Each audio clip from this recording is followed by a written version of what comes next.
We don't even have a real intro today because I'm in a rush to talk to you guys while the news is still fresh. This is the Unlikely Genshin Gamer, and I interrupted your regularly scheduled programming to bring you this lore bomb. The Xbox wings have dropped, along with some straightforward lore about Khaenri'ah.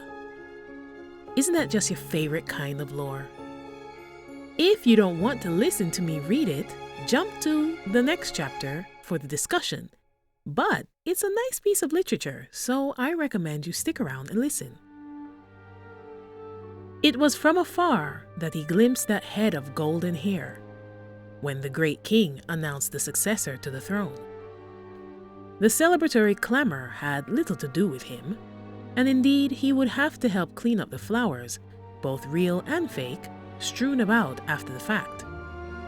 Looking behind him briefly, he then continued maintaining order in the plaza that lay before the palace gate. He was still just an ordinary young knight after all. The golden-haired crown princess, for her part, gazed out at the sea of humanity, unsure, only now realizing that so many dwelled in this underground realm. Once, she had been a scion of a lost, glorious kingdom, bearing the weight of an entire world. But in her brief life, she had sensed the goodwill of those who lived here, and so had shouldered the pillar of the earth, going from the ruler of a world to the hope of but a single nation. The young knight was not of insignificant background, but that was worth little in the grand scheme of things. The royal, golden-haired heir's fate was far nobler. But now, having lost her world, she yearned for but a single realm. Later, the young knight was promoted, and the title Twilight Sword bestowed upon him. As for the royal heir with the golden hair, she was led by the last Vinster king down, down, down to the kingdom's deepest depths. The young knight, initially intending only to save his older brother, who had been imprisoned and blinded in both eyes for giving an oracle. The young knight gathered the brilliant young ones of the age. Their righteous deed, that of saving the nation, was but a deed done in passing. But the golden-haired heir was used as a vessel by which unlimited abyssal power could be absorbed, and she became the key to the world's near annihilation. This was the moment that their paths intertwined. One, a noble, tumbling from the light into the abyss. The other, a humble existence, climbing upward from the darkness. Regicide, righteousness, ruthlessness, treachery, until all were rendered desolate. And that which came thereafter, where the two spirits bound by common agony would journey together, would also seem but a single point of intersection in their all too long, gradually diverging lives. Now, isn't that interesting? I'm actually surprised to see that the wings, these exclusive wings, often have some of the juiciest lore. And apparently, Alice is bringing them to us half the time. The wings come floating into the vat from time to time from who knows where, and even Herta over at the space station in Starrail has saved one as a curio. When we get an XP of Alice over there, remember that I called it first. Anyway, these ones seem to be from Dainsleif's point of view. So, a couple of things jump out at me right away. The travelers were the heir of the world they left behind after its destruction. Divine royal children destined to rule their dying world only to have to flee. This is making the two of them look more and more like the heirs from the Battle Pass, as I've always believed. That glorious kingdom among the heavens. The Genesis Pearl they were looking for was probably meant to revive their world. The Eclipse Dynasty, however, recognized them for what they were, and since no other inheritance wars have been mentioned so far, I'm thinking the Vinster King had no heir. That's why when things went sideways, a Knight Marshal had to step in as regent anyway.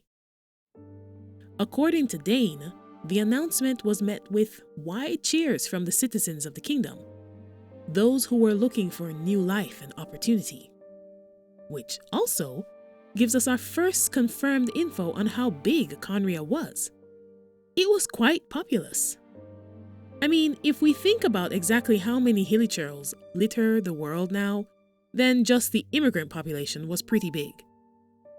We also get a glimpse of the travelers' mindset, destitute from the loss of their original homeland, but prepared to take on the responsibility of this one. Eager even, but still unsure. And, interestingly, the gulf between them and the lowly but noble Dainsleif was quite wide at first. He was just a young knight tasked with boring crowd control at first. And I'm really interested in the lore about Dainsleif and his big brother Vedafulnir too. The visionary so powerful that he was sentenced to be fully blinded for giving an oracle. And that's noteworthy, because an oracle, based on the conventional meaning, usually means either a person who divines or information about the future that was gathered from a divine source. Was he punished for fraternizing with the Seven? We know Vedafulnir had key information about Fontaine's prophesied flood. Where did he get that? From a shade, perhaps? Or Egeria herself? Or did his plunge into abyssal tampering start back then, before the king was enamored with it? Maybe. And yet, the loyal little brother Dainsleif was still prepared to rescue him from his imprisonment, assembling a team of young heroes of the nation, only to also witness the golden-haired traveler being led away to be made into a vessel, a conduit for unlimited abyssal energy. Down, down, down into the spiral abyss, perhaps. When you think about the heir actually being Lumine, it's actually pretty creepy. Like, why is this weird, mad king leading this young girl down into the basement of Khaenri'ah? The whole thing is actually huge.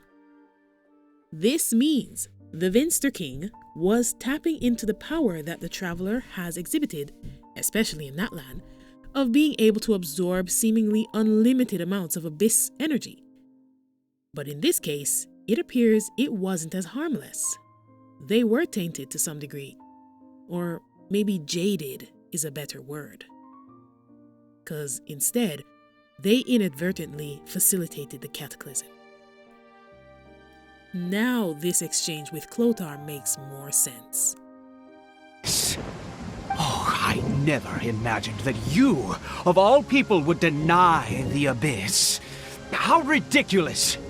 We once believed that you would bring new strength and hope to Khaenri'ah. To us, you were the abyss. A wondrous mystery far beyond our imagination and comprehension. And the one who controls the abyss can control everything. We yearned for that future. We looked to you to take us there. But what did you bring us instead? Oh, Princess of Khaenri'ah. It's almost as though he was blaming her.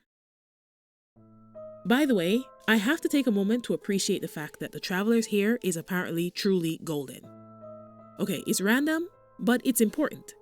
It's not blonde. That's why they are called the Golden Nara by the Aranara and are always described as golden-haired. They shine like gold, even transcending the value of gold itself, according to Citlali. People like Jean and Barbara only count as having blonde hair. It seems there is a true difference. Perhaps this is what endears the traveler to the people of Tevat so much. They are actually striking in appearance because of this golden aura. Makes you want to trust and confide in them. But I digress.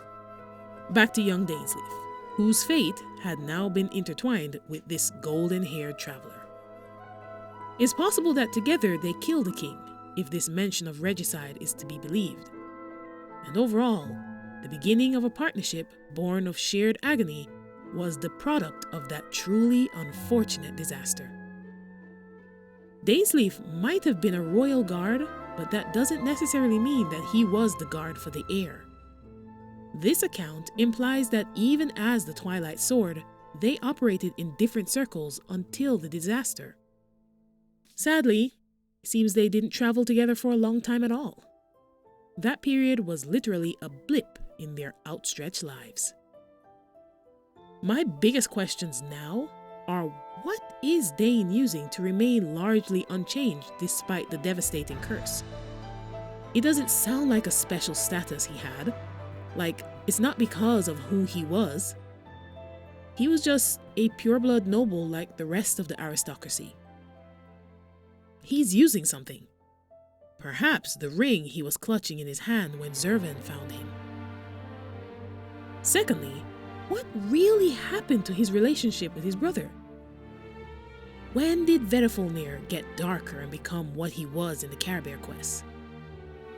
If even after tapping into divine forces and being punished for it, Dain was still willing to help him. Or, worse yet, did Dain save him and then he went on to become instrumental in the fall of Khaenri'ah with the other sinners? If so, then poor Dain must blame himself massively, and that's why he can never forgive him. Anyway, it's clear this has brought more questions than answers, but it was a very pleasant surprise. So I wanted to share my thoughts as soon as possible. Enjoy 5.2, guys. Good luck to all who are pulling for Chaska and Ororon, and stay tuned for my next video, which is well underway. I simply had to pause production on it to get in on this first. As always, hit the like button if you enjoyed, and don't forget to share and subscribe.